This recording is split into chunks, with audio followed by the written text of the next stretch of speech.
ತನಗೆ ಮುನಿವವರಿಗೆ ತಾ ಮುನಿಯಲೇ ಕಯ್ಯ. ತನಗಾದ ಆಗೇನು ಅವರಿಗಾದ ಚೇಗೇನು. ತನುವಿನ ಕೋಪ ತನ್ನ ಹಿರಿಯತನದ ಕೇಡು. ಮನದ ಕೋಪ ತನ್ನ ಅರಿವಿನ ಕೇಡು. ಮನೆಯೊಳಗಣ ಕಿಚ್ಚು ಮನೆಯ ಸುಟ್ಟಲ್ಲದೆ ನೆರೆಮನೆಯ ಸುಡದು ಕೂಡಲ ಸಂಗಮ ದೇವ. ಬಸವಣ್ಣನವರು ತಮ್ಮ ತನುಗುಣಗಳನ್ನು ಗೆದ್ದು ತಮ್ಮಲ್ಲಿ ಮೂಡಬಹುದಾದಂಥ ಆವೇಗ ಉದ್ವೇಗಗಳನ್ನು ವಿಚಾರದ ಒರೆಗಲ್ಲಿನಲ್ಲಿ ಸಂಪೂರ್ಣವಾಗಿ ಶುದ್ಧೀಕರಿಸಿ ತನ್ನನ್ನು ತಾನು ಸನ್ಮಾರ್ಗದ ಕಡೆಗೆ ತೆಗೆದುಕೊಂಡು ಹೋಗುವ ಆತ್ಮಚಿಂತನೆಯ ಅನೇಕ ವಚನಗಳು ಅವರ ಉದ್ಗಾರವಾಗಿ ದಾಖಲಾಗಿರೋದನ್ನು ನಾವು ನೋಡುತ್ತೇವೆ.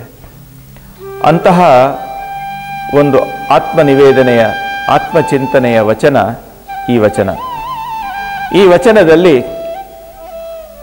ವ್ಯಕ್ತಿಗಳ ನಡುವೆ ಇರತಕ್ಕಂಥ ಸಂಬಂಧ, ಆ ಸಂಬಂಧಗಳಿಂದ ಬರ್ತಕ್ಕಂಥ ನೋವು ನಲಿವುಗಳು, ಅವುಗಳ ಜೊತೆಯಲ್ಲಿ ನಾವು ಹೊಂದಬೇಕಾಗಿರ್ತಕ್ಕಂಥ ವಾಸ್ತವ ಎಚ್ಚರಿಕೆಯನ್ನು ಈ ವಚನ ಮನದಟ್ಟು ಮಾಡಿಕೊಳ್ತಾ ಇದೆ. ಬಸವಣ್ಣನವರು ಈ ವಚನದಲ್ಲಿ ಕೇಳ್ತಾರೆ, ತನಗೆ ಮುನಿದವರಿಗೆ ತಾ ಮುನಿಯಲೇ ಕಯ್ಯ.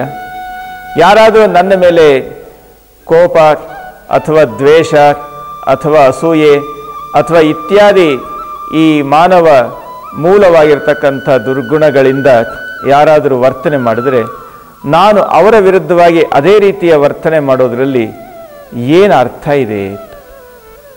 ಯಾರಾದರೂ ನನ್ನನ್ನು ಬೈದರೆ ಅಥವಾ ಯಾರಾದರೂ ನನ್ನನ್ನು ನಿಂದಿಸಿದರೆ, ಯಾರಾದರೂ ನನ್ನನ್ನು ಉಪೇಕ್ಷೆ ಮಾಡಿದರೆ, ಯಾರಾದರೂ ನನ್ನನ್ನು ಕಟಿಕೆಯಾಡಿದ್ರೆ, ಯಾರಾದರೂ ನನ್ನನ್ನು ಬೇರೆ ರೀತಿಯಿಂದ ನಿಂದನೆಗೆ ಒಳಪಡಿಸಿದ್ರೆ ಅದಕ್ಕೆ ನಾನು ತಕ್ಷಣ ಪ್ರತೀಕಾರ ನೀಡುವುದರಲ್ಲಿ ಏನು ಅರ್ಥ ಇದೆ? ಯಾಕೆ ಪ್ರತೀಕಾರ ನೀಡಬೇಕು? ಅಕಸ್ಮಾತ್ ಯಾರಾದರೂ ನನ್ನನ್ನು ನಿಂದಿಸಿದರೆ ಅದಕ್ಕೆ ನಾನು ಪ್ರತಿಯಾಗಿ ನಿಂದಿಸುವಂಥದ್ದರ ಪ್ರಯೋಜನ ಏನು ನನಗೆ? ಈ ಆತ್ಮನಿರೀಕ್ಷಣೆಯ ಮುಖಾಂತರವಾಗಿ ಬಸವಣ್ಣನವರು ಅತ್ಯಂತ ಸೂಕ್ಷ್ಮವಾಗಿರ್ತಕ್ಕಂಥ ಈ ಮನೋವಿಜ್ಞಾನದ ವಿಚಾರವನ್ನು ನಮ್ಮ ಮುಂದೆ ಇಡಬಯಸ್ತಾರೆ. ತನಗೆ ಮುನಿದವರಿಗೆ ತಾ ಮುನಿಯಲೇಕೆ, ಅದರಿಂದ ಏನು ಪ್ರಯೋಜನ?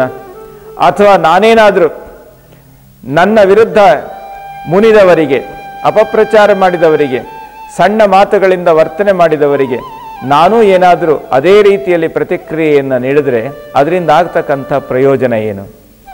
ಎನಗಾದ ಆಗೇನು ಅವರಿಗಾದ ಚೇಗೇನು. ನಾನೇನಾದರೂ ಅವರ ವಿರುದ್ಧ ಅದೇ ರೀತಿಯಲ್ಲಿ ನಾನು ವರ್ತನೆ ಮಾಡೋದಾದರೆ ಆ ವರ್ತನೆಯಿಂದ ನನಗಾಗ್ತಕ್ಕಂಥ ಸಂಸ್ಕಾರದ ಲಾಭ ಏನಿದೆ?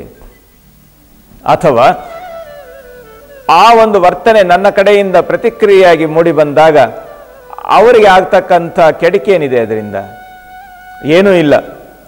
ನನಗೆ ಆಗೂ ಇಲ್ಲ, ಅವರಿಗೆ ಚೇಗೂ ಇಲ್ಲ. ಅಥವಾ ಅವರು ಅಂತಹ ಒಂದು ಈ ದೌರ್ಬಲ್ಯದ ಮನೋದೌರ್ಬಲ್ಯದ ಕೃತ್ಯವನ್ನು ಎಸಗೋದ್ರಿಂದ, ನಾನು ಪ್ರತಿಕ್ರಿಯೆಯನ್ನು ಮಾಡೋದ್ರಿಂದ ಈ ಆಗು ಚೇಗುಗಳ ವಿಚಾರ, ಅದರ ಪ್ರಯೋಜನ ಯಾವುದೂ ಇಲ್ಲ ಅಂತ ಅಂದಮೇಲೆ ನಾನು ಮುನಿದು ಏನು ಪ್ರಯೋಜನ? ತನುವಿನ ಕೋಪ ತನ್ನ ಹಿರಿಯತನದ ಕೇಡು. ಹೌದು, ಅವರೇನಾದರೂ ಒಂದು ತಪ್ಪು ಮಾರ್ಗದಲ್ಲಿ ತಪ್ಪು ಮಾತನ್ನು ಅವರು ಹೇಳುವುದನ್ನು ಕೇಳಿದಾಗ ನನ್ನ ಮನಸ್ಸಿನಲ್ಲಿ ತಕ್ಷಣ ಉದ್ವೇಗ, ಕೋಪ ಬರಬಹುದು.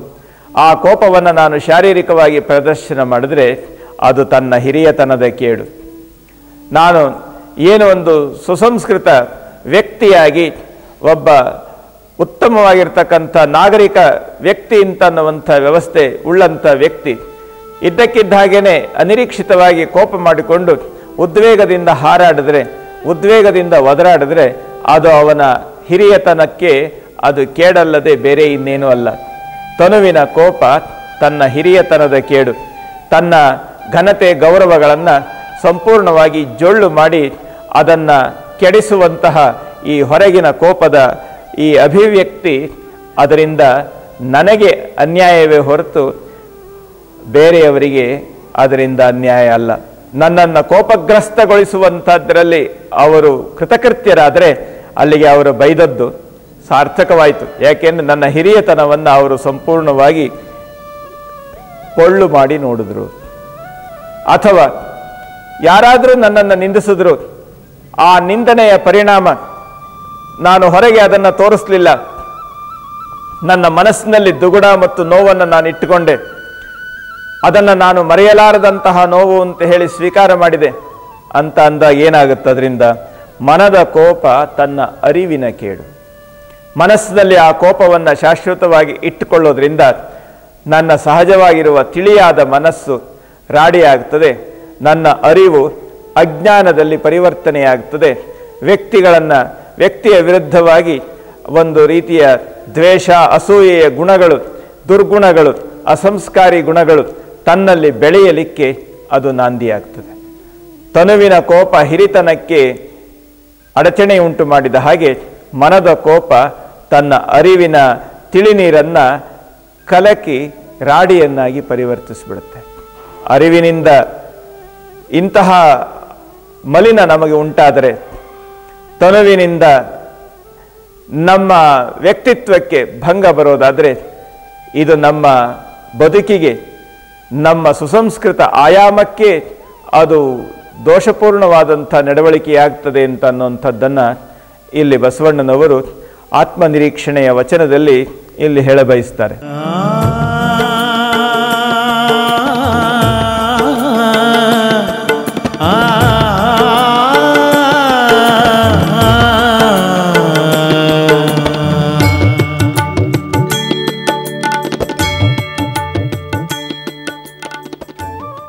ಐದನೇ ತರಗತಿಯಿಂದ ಪಿಯುಸಿವರೆಗೆ 250 ಮಕ್ಕಳಿಗೆ 56 ಎಕರೆ ವಿಶಾಲವಾದ ಪರಿಸರ ಸ್ನೇಹಿ ಪ್ರದೇಶದಲ್ಲಿ ನಿರ್ಮಲವಾದ ನೈಸರ್ಗಿಕ ವಾತಾವರಣದಲ್ಲಿ ವಸತಿ ಶಾಲೆ ಇದೆ. ನೀವೊಬ್ಬ ಹೆಣ್ಣು ಮಗುವಿನ ತಂದೆಯಾಗಿದ್ದೀರಾ? ಹಾಗಿದ್ದಲ್ಲಿ ಕೂಡಲೇ ಸಂಪರ್ಕಿಸಿ Basava residential girls school, Doddabele, Kengeri, Bengaluru. ಪ್ರಾಯೋಜಕರು ಬಸವ ರೆಸಿಡೆನ್ಷಿಯಲ್ ಸ್ಕೂಲ್.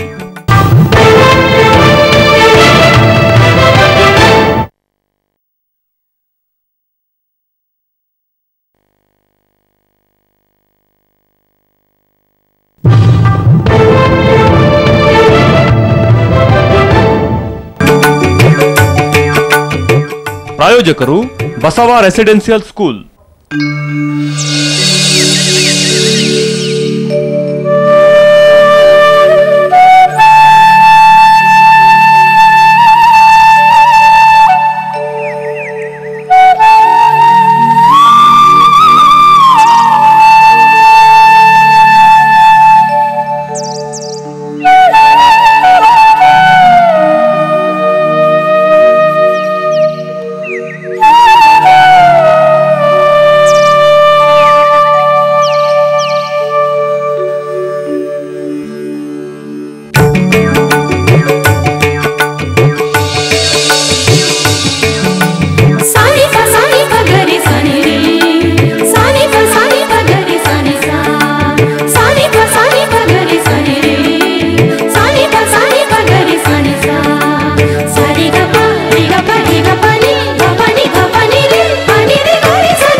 ಸಂಗಮ ದೇವಾ.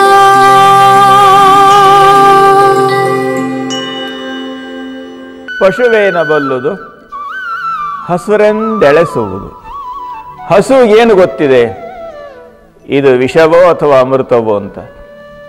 ಒಡೆಯ ತಂದು ಹಾಕಿದ್ದನ್ನ ನೋಡಿ ಅಮಾಯಕತೆಯಿಂದ ತಿನ್ನುವುದಷ್ಟೇ ಪಶುವಿನ ಕೆಲಸ. ಭಗವಂತ, ನನ್ನನ್ನು ಉದ್ಧಾರ ಮಾಡುವ ನೀನು ನನ್ನ ಮುಂದೆ ಈ ವಿಷಯ ಸುಖಗಳು ಅಂತನ್ನುವಂಥ ಹಸಿರನ್ನ ಯಾತಕ್ಕೆ ತಂದು ನನ್ನ ಸುತ್ತ ಹರಡಿದೀಯ? ಈ ವಾಸ್ತವ ಸತ್ಯವನ್ನ ತಿಳಿದು ಎಚ್ಚರಿಕೆಯಿಂದ ಬದುಕು ಮಾಡುವ ಜ್ಞಾನಿ ನಾನಲ್ಲ. ನೀನು ಕೈ ಹಿಡಿದು ನನ್ನನ್ನು ನಡೆಸಬೇಕು. ಕೈ ಹಿಡಿದು ನಡೆಸೋದು ಹೇಗೆ? ವಿಷಯರಹಿತನ ಮಾಡಿ ನನ್ನನ್ನು ಈ ಅನಾರೋಗ್ಯಕರವಾಗಿರ್ತಕ್ಕಂಥ, ನಾಲಿಗೆಗೆ ರುಚಿ, ಆರೋಗ್ಯಕ್ಕೆ ಮಾರಕವಾಗ್ತಕ್ಕಂಥ ಈ ಹಸುರಿನಿಂದ, ಈ ವಿಷಯ ಸುಖಗಳಿಂದ ನನ್ನನ್ನು ದೂರ ಇಟ್ಟು ವಿಷಯರಹಿತನ ಮಾಡಿ ನನಗೆ ನನ್ನ ಆರೋಗ್ಯಕ್ಕೆ, ಬೆಳವಣಿಗೆಗೆ, ವಿಕಾಸಕ್ಕೆ ಪೂರಕವಾಗಿರ್ತಕ್ಕಂಥ ಭಕ್ತಿ ರಸವನ್ನು ದಣಿಯೇ ಮೇಯಿಸಿ ನನಗೆ ಪರಿಪೂರ್ಣವಾಗಿ ಸಂತೃಪ್ತಿಯಾಗುವಷ್ಟು ಭಕ್ತಿ ರಸವನ್ನು ನೀನು ಸಂಪೂರ್ಣವಾಗಿ ನನಗೆ ಮೇಯಿಸಿ, ನನಗೆ ಉಣಿಸಿ, ಸುಬುದ್ಧಿ ಎಂಬ ಉದಕವ ನೆರೆದು ಉತ್ತಮವಾಗಿರುವ ಆಲೋಚನೆಗಳು, ಉತ್ತಮ ಚಿಂತನೆ, ಉತ್ತಮ ಭಾವನೆಗಳು ಅಂತನ್ನುವಂತಹ ನೀರನ್ನು ಕುಡಿಸಿ ನನ್ನನ್ನು ನೋಡಿ, ಅಂದರೆ ಎಚ್ಚರಿಕೆಯಿಂದ ಸಲಹೆಯ ಕೂಡಲ ಸಂಗಮ ದೇವ. ಒಂದು ಮಾತುಂಟು, ತೇನ ವಿನ ತೃಣಮಪಿ ನ ಚಲತಿ.